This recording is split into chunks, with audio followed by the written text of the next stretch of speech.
Why do we lose energy as we grow older? Why are some of us prone to disease?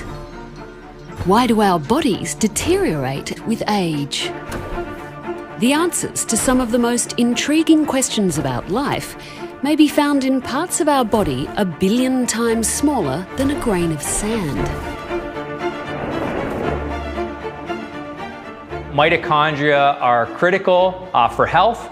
The more mitochondria you have, the lower your risk for developing many chronic diseases. Firing up your mitochondria can transform your health and fitness, and the evidence is mounting you can do it incredibly fast. When I started, there's no way I would have thought that such a low volume of exercise, just a few minutes per week, could have had such great benefits. There's no question that exercise alters the course of aging. We assume that the improvement in mitochondrial function is orchestrating many of the benefits. The more rapid and intense you do, it seems the better outcome. It sounds too good to be true. But in this episode, I try to go from average to fit with just 6 minutes of exercise a week.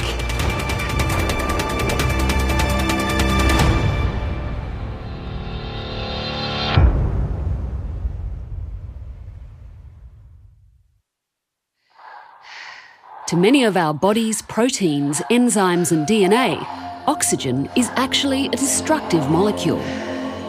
So why then do we crave it so badly? As it fills our lungs and circulates through our blood, oxygen has a very specific destination, the tiny powerhouses of our cells called mitochondria. So the average individual may have literally billions of mitochondria in their skeletal muscles, and the trained individual even more. And it probably comprises 10% of an individual's body mass, so it's a fair old proportion. Mitochondria use the corrosive power of oxygen to strip electrons from the food we eat to create energy in the form of a molecule called ATP. Extraordinary energy.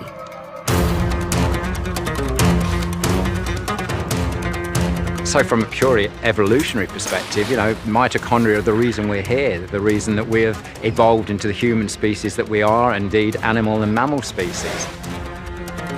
From the tiniest seedling to the biggest blue whale, mitochondria power growth, flight, thought, movement, and the diversity of multicellular life.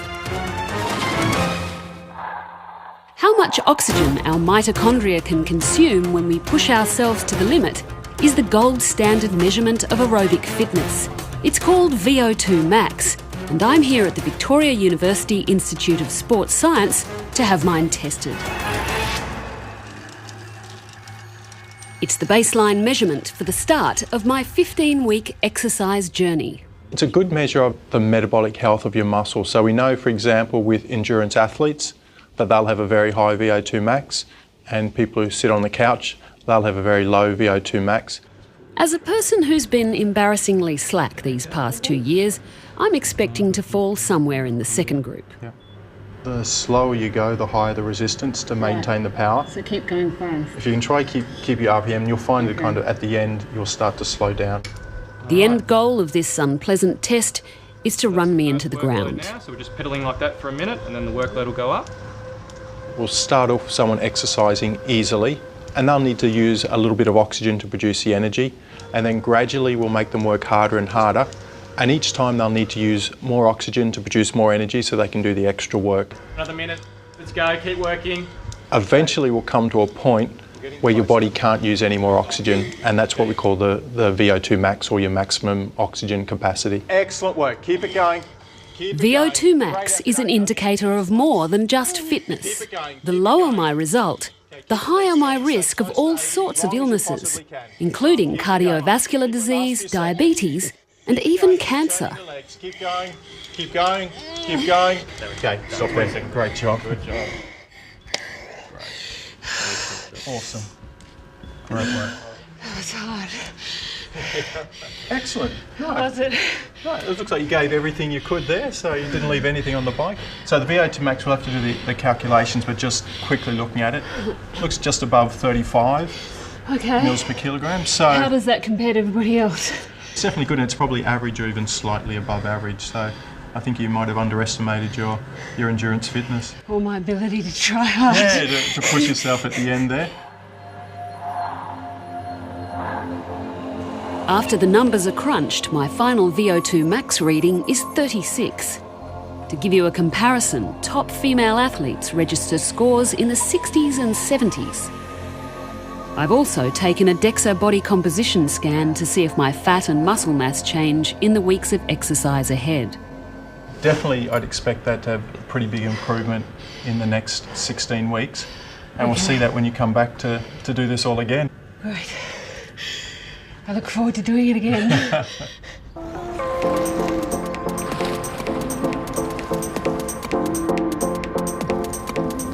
The current recommendation for the average person like me to increase their health and fitness is to do moderate intensity exercise and lots of it. The current health recommendations in Australia and most other nations are for approximately 150 minutes a week of aerobic-based exercise, which is an awful lot. Quite a lot. I never seem to have the time. Well, funny you say that, because the number one reason that most people give for not exercising is actually a complete lack of time, and as a result, people don't exercise, and that really equates to the current health epidemic that we've got for obesity, type 2 diabetes, and a lot of what I would call inactivity-related metabolic syndrome. But the notion of how much time we need for exercise has begun to shift. It all began with a series of studies led by John's former collaborator, Canadian Professor Martin Gibala. He found that as long as the intensity was high enough, you could make big improvements in a fraction of the time. Good work, good work, good work, all the way through, all the way through. Our initial study, we used something called a Wingate test, and what that is 30 seconds of all-out exercise on a bicycle. Great job. It's hard to convey the intensity that's required, but I'll use the phrase, sprinting away from danger pace. It's about as hard an effort as you can give, but the test only lasts 30 seconds. And we had subjects repeat that 4, 5, or 6 times with a couple of minutes of recovery in between. And so the amount of exercise in a training session was only 2 or 3 minutes. In just 6 sessions of low-volume, high-intensity interval training, or HIT, Martin's sprint group improved their endurance dramatically. The results were quite striking. We saw a doubling of their endurance capacity. So if they could ride a bike for 25 minutes beforehand, after those 6 sessions, they could ride a bike on average for 50 minutes. Good work, all the way through, all the way through. Nice job. So that's quite a striking improvement in their endurance capacity. And it's something that we might see with many weeks of more traditional endurance training. It sounds crazy to me, but also intriguing. Could I possibly improve my fitness with just a few minutes of exercise a week? Done my warm-up. Okay, Anna, you ready to go? Good. Yes. Bottom of the hill for you, first repetition. Right. I'm adapting the Wingate test used by Martin's group, but I'm taking it outside. Go! For 4 months, my program is 4 30-second sprints 3 times a week. If you think a flat-out 30-second sprint is easy, think again. It takes me 2 weeks just to complete a full session without straining my muscles. I don't think I did something very good to my car. Starting on a hill is a stupid idea. A bike is much, much safer, but still not easy. My health psychology colleagues are constantly reminding me that interval training hurts. It's an uncomfortable way to train, but I do think there's merit in the approach. A rest between each sprint for 4.5 minutes brings my heart rate back down and prepares my body to go flat out again. So the session takes 20 minutes, even though the total sprint time is around 2 minutes. Although I can't say I find it exactly fun, it's over in a flash. And since Martin Gibala's early work, there's lots more research to support the idea that a little bit of high-intensity pain offers a lot of gain.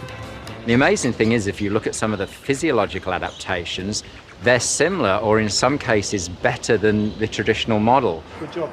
HIT is a very potent intervention for improving insulin sensitivity, and insulin sensitivity is very important because it's been linked to, obesity and type 2 diabetes. Subjects after a few weeks of training have slightly lower body fat and slightly higher lean mass, and so we know that's associated with improved health outcomes. And we've also seen reductions in blood pressure as well. And we'll see that even within a couple of weeks, we can get an improvement in your VO2 max of 10 to 15%. The improvement in VO2 max is largely to do with how your mitochondria adapt, and this is the change I find most exciting. While Martin's team have measured a rapid increase in the number of mitochondria following sprints, David Bishop has just discovered they make a huge improvement in function. We take a very small muscle sample from our participant's thigh and we give it all the food it needs, and we look at how well it can use oxygen to produce energy. So basically we measure the ability of that piece of muscle to use oxygen. In his flat-out sprint group, mitochondrial function improved by up to 30% in just 4 weeks. In the endurance group, he observed no significant change during that time. Pretty much all 3 types of exercise had a pretty similar improvement in VO2 max. It was only when we dug down at the muscle level that we could see actual differences. Great job, keep on pushing. So what's the secret? How can such a small amount of exercise get such big changes? Good job. High-intensity exercise places enormous pressure on your system to produce high amounts of energy fast. Your mitochondria respond by being better able to take that oxygen out of the blood into the muscles and using that to produce energy. It's happening in literally billions of mitochondria throughout your body, in fast-twitch, intermediate and slow-twitch muscle fibres. When you do low-intensity exercise, even though it might feel like it, you're not actually using all of your muscle. You're only using the amount of muscle that you need to do that particular type of exercise. Whereas when we do very high-intensity exercise, especially sprinting, then you need to recruit all of your muscle fibres at once. What we think is that with the high-intensity training, I think we're probably replacing some of the older mitochondria with new, better functioning mitochondria, and we think that may not be happening as much with the low-intensity exercise. Welcome today, guys. How are you? Swapping old, faulty mitochondria for better functioning new ones is a reward not to be underestimated. Well, they're critically important to health. We know that, first of all, if there's mutations in the genes that make mitochondria, this can lead to very serious diseases, often affecting the nervous system, which is why they would come to my clinic with strokes or seizures or muscle weakness, for example. Okay, I'm just going to take a look at your arm here. Professor Mark Tarnopolsky is currently treating 2 brothers with the same mitochondrial disease. That's good. Excellent. The first boy, who was our first patient, came to us with a significant movement disorder, and he had a lot of neurological symptoms. The family had a younger son who had started to show just the subtlest of changes in his eye, and sure enough, he had the exact same mitochondrial DNA disorder. Quick, and touch it. Mark immediately prescribed a mitochondrial supplementation program with exercise, and so far, the younger boy hasn't developed the same devastating symptoms. All the way up, tall like a soldier? Good work. Can I get a high five? But you don't have to be born with a genetic disorder to feel the ill effects of mitochondrial dysfunction. More recently, we've discovered that there can be acquired mitochondrial dysfunction that can occur in the presence of more common diseases such as Alzheimer's, obesity, type 2 diabetes, and in fact, human aging has even been linked to mitochondrial dysfunction. In fact, in all of us, mitochondrial function gradually declines as time wears on. Although they're very efficient at repairing themselves, eventually we can't keep up and the cells start to drop off in energy. When they drop off in energy, they lose their resilience and the cells end up dying, and we can't replace our cells. As more and more cells are lost, our muscles shrink, our skin sags, brain volume drops, and soon enough we look and feel old. Somewhat like these mice. Genetically engineered to have a faulty mitochondrial DNA repair system, these mice age prematurely. As a consequence, there was graying of fur, cataracts, decreased hearing, smaller brains, bigger hearts, anemia, thin muscles. They only live around half their normal lifespan. No drugs can halt the disease, but Mark's team have shown that exercise can. So what we did is we ran them on a treadmill from the time they were about the human equivalent of age 20 to about the human equivalent of age 50, 3 times per week for 45 minutes at a fairly brisk run on the treadmill. And what we found is that we completely protected these animals from all of these pathological premature aging features which I described. Instead of looking wasted and grey, the exercising mice remained youthful, strong, and didn't die young. The body selects against the bad mitochondria, and it's almost like putting them through a biological filter when we exercise. The question is, can exercise protect us humans from natural aging?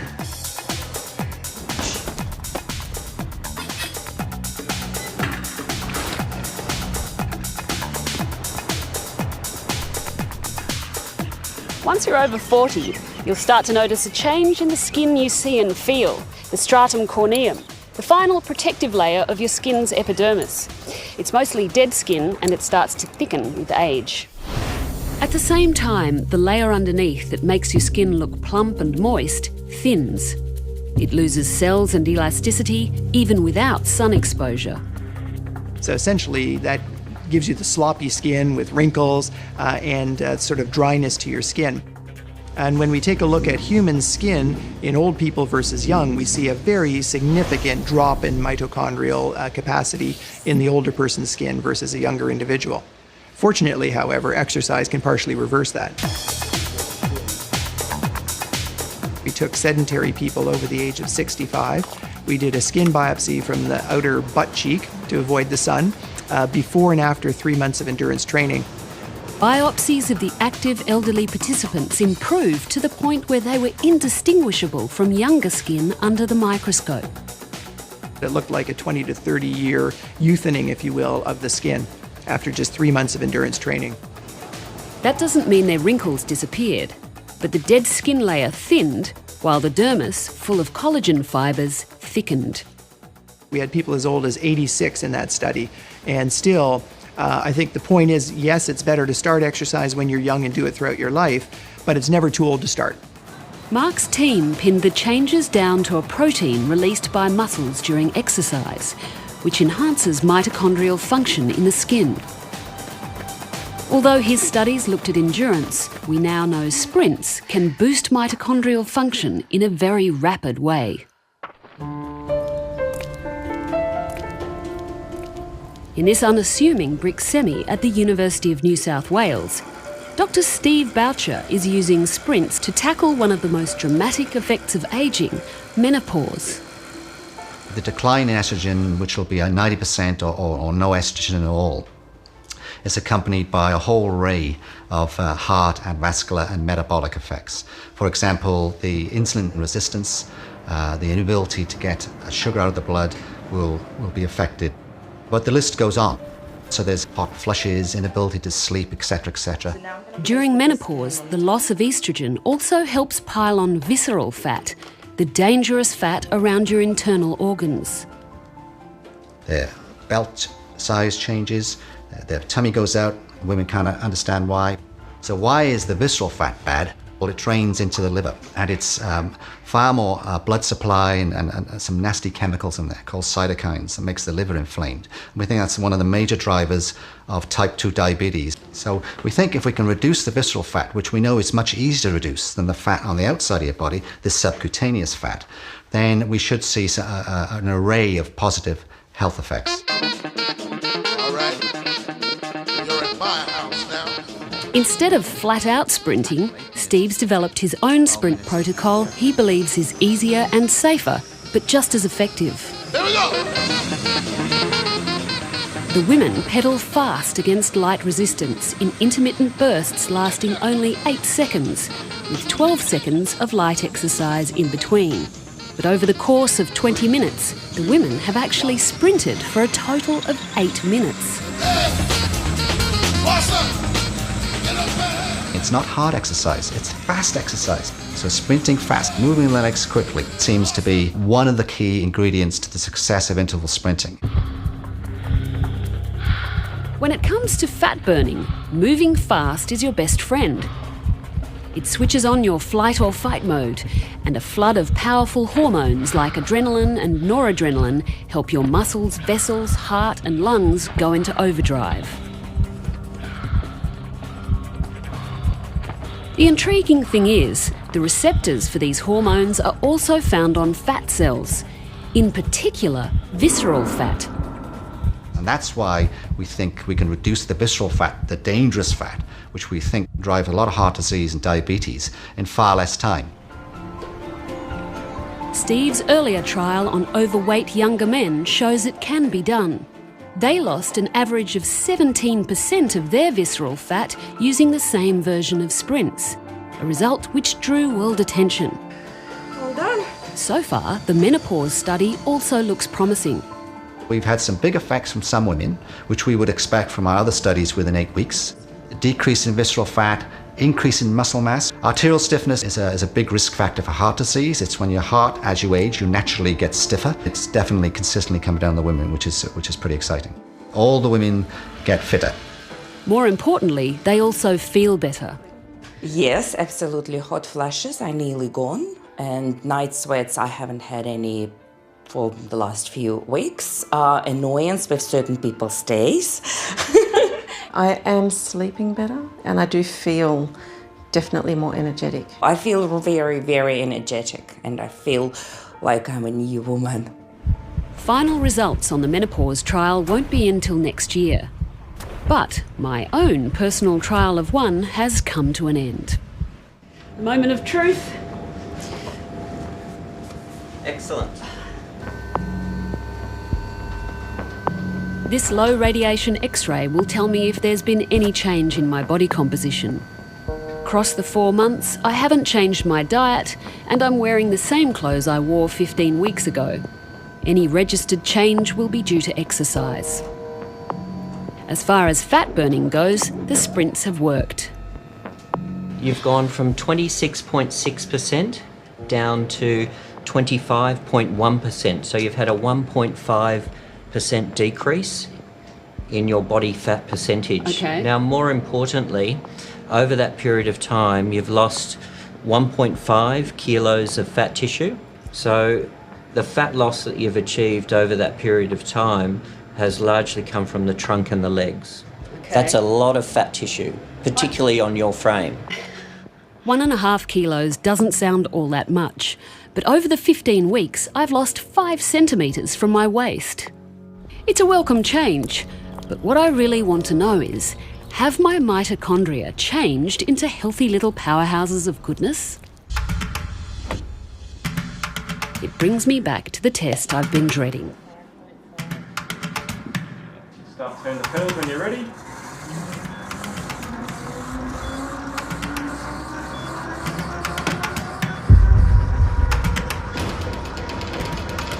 Do a big effort. Well done. Great job. Great. Keep it there. Yep. Try and keep the RPM up. Excellent work. Excellent. Excellent. Keep it going. Try and finish off the next 10 seconds. Great effort. Okay, you're almost there. Not much further to go. Keep going. Another 5 seconds or so. Keep going. Okay. Great job. Excellent. Awesome. Well done. Great work, Anya. You've definite improvement from last time. Really? Yeah, I remember last time you were just at the top of the average. Yeah. So it's definitely improvement. We'll have a look through the results now and just see how much of an improvement. But you've definitely got some value out of your 6 minutes per week. And that's just the preliminary results, isn't it? The preliminary results are crunched into a final score as I nervously wait. Also to reach a high VO2 max. Hey, how are you feeling now? A lot better. Okay, you ready to talk about your results? Yes, how did I go? So you've had more than a 10% improvement in your VO2 max. Last time you had a VO2 max of around about 36, which puts you sort of in the middle upper end of average fitness.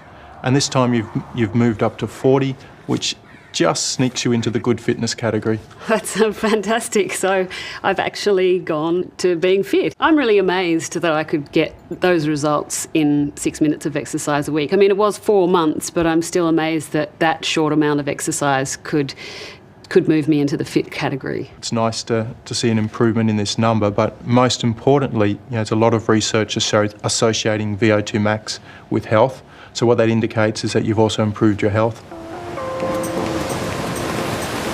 It's amazing how these high-intensity intervals have improved my stamina. 4 months ago, I couldn't even jog 3 kilometres.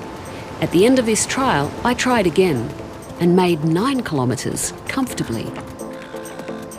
Some of the improvements that we're seeing, 50, 100% improvements, are things that we wouldn't have thought previously. So, yeah, just appreciating the amazing adaptability of the muscle to an exercise stimulus is very exciting. There's a perception that high-intensity exercise is a heart attack waiting to happen. But surprisingly, that's not true. Obviously, you want to get checked by a physician first and be cleared medically to exercise, but many more people than we think can safely perform and benefit from an interval-based approach to fitness. Intervals could improve the fitness of cardiac rehabilitation patients to the same level as the traditional or usual care route in less time.